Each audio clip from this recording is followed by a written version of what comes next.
Allez, on y va. Pour cette animation, c'est les bordures que l'on va animer grâce à des spans que l'on va animer grâce à une animation en CSS. Et lorsque l'on va, hop, survoler notre bouton, on va avoir un effet de glow.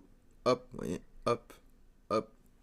Donc comme d'habitude, vous avez le plan de travail avec le master en cas de problème si vous voulez comparer les deux codes. Donc on peut s'ouvrir l'index HTML, faire un clic droit Open with Live Server et on va commencer par le HTML. Ici, il nous faut juste un lien. Donc je vais faire un dièse parce qu'il va pointer sur rien.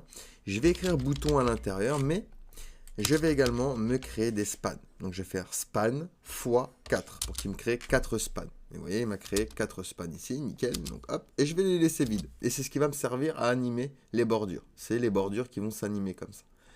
Donc maintenant qu'on a fait ceci, on peut directement aller dans notre style CSS et on va commencer par coder tout ça. Donc on prend le body, on va lui donner une height de 100 VH.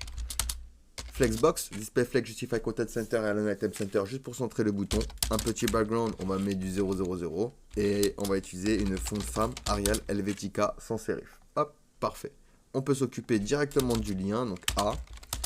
Position relative parce qu'on va utiliser les positions absolutes. Display inline block. Padding, 10 pixels en haut et en bas, 20 pixels à gauche et à droite, histoire de donner un peu de corps. Color, on va mettre du F 43 37 03. Alors ce qu'on peut faire ici, vu qu'on va se répéter souvent avec cette couleur, c'est un CTRL-C ici. Hop, je vais effacer ça. Et je vais me créer une variable. Donc ici, je vais faire 2.route. Et je vais l'appeler R. Et je lui place la valeur comme ça. Hop, nickel. Donc là, j'ai créé ma variable. Donc ici, je vais pouvoir lui dire color maintenant. 2.var. Et hop, je fais référence à ma variable R. D'accord? Alors, j'ai fait une faute au niveau de la couleur. C'est 703. Voilà, parfait. Nickel. On va pouvoir lui donner une font size maintenant de 16 pixels. Hop. Text decoration none. On enlève l'underline qui est en bas. Elle nous sert à rien. Un text transform uppercase pour transformer le tout du coup en majuscule. Overflow hidden cache tout ce qui dépasse de mon lien.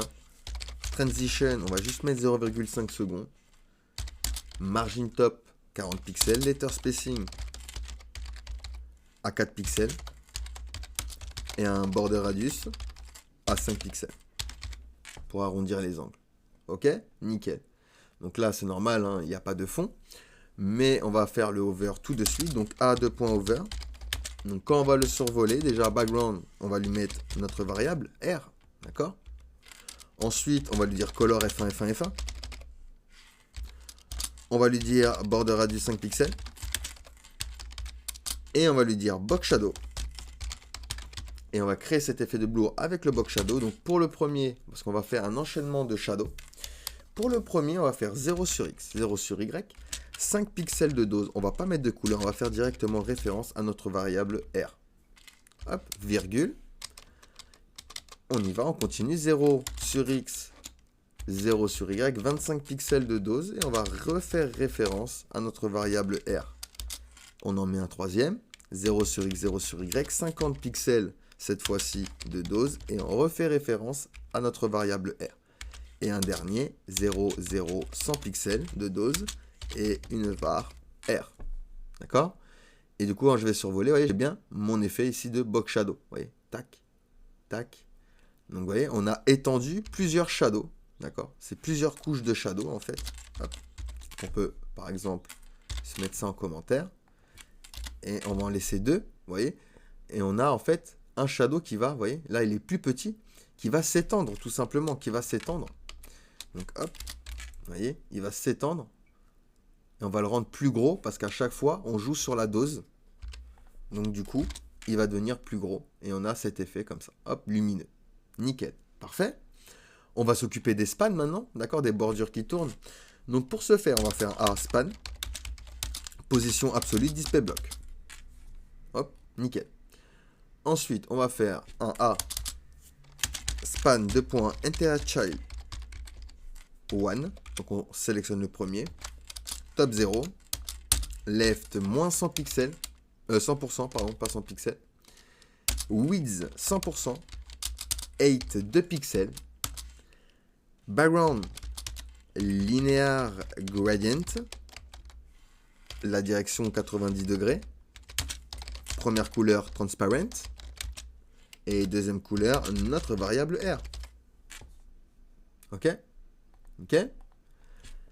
Et on va faire une animation que l'on va appeler btn anim 1. Il va durer 1 seconde de manière linéaire et infinite. Hop. Nickel. Parfait. On va créer cette animation. Donc je viens ici faire un arrobase keyframe btn anim 1. 0% left moins 100%. Et ici, je vais faire un 50%, 100%, left 100%.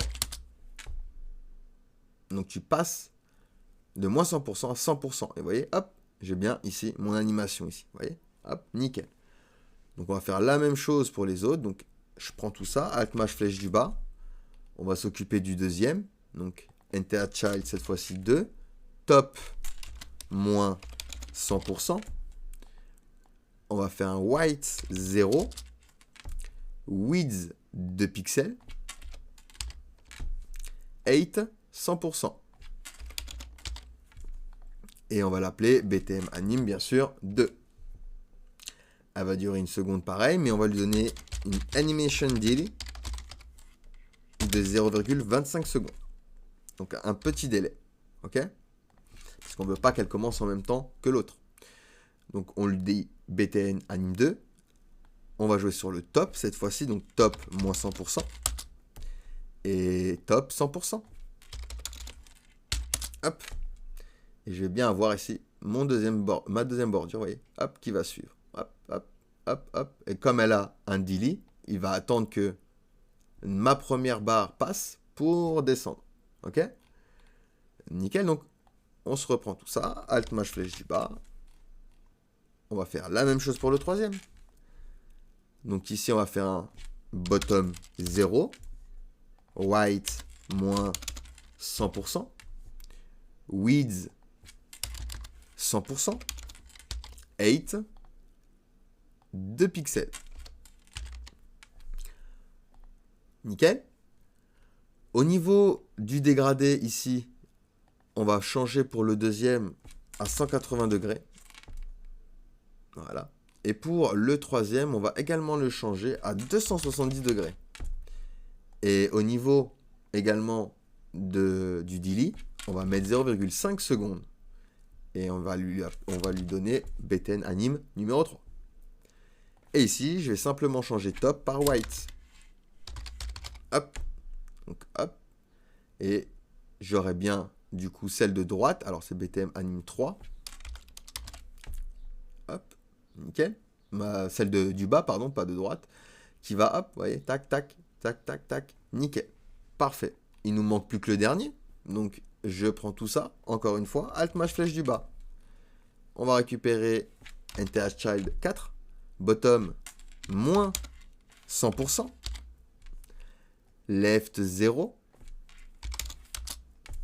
Width 2 pixels. 8, 100%. 360 degrés au niveau du dégradé, de l'orientation du dégradé. Et on va l'appeler anim 4. Et on lui donne un délai à 0,75. Donc ici, ce sera pour BTM 4. Et ici, on va changer white par bottom. Et ici, j'ai bien mes bordures animées, vous voyez. Tac, ils font le tour. Avec à chaque fois l'animation delay. Tac, tac, tac, tac. Nickel. Donc voilà pour ce petit effet très sympa. Allez, on passe du coup à la suite.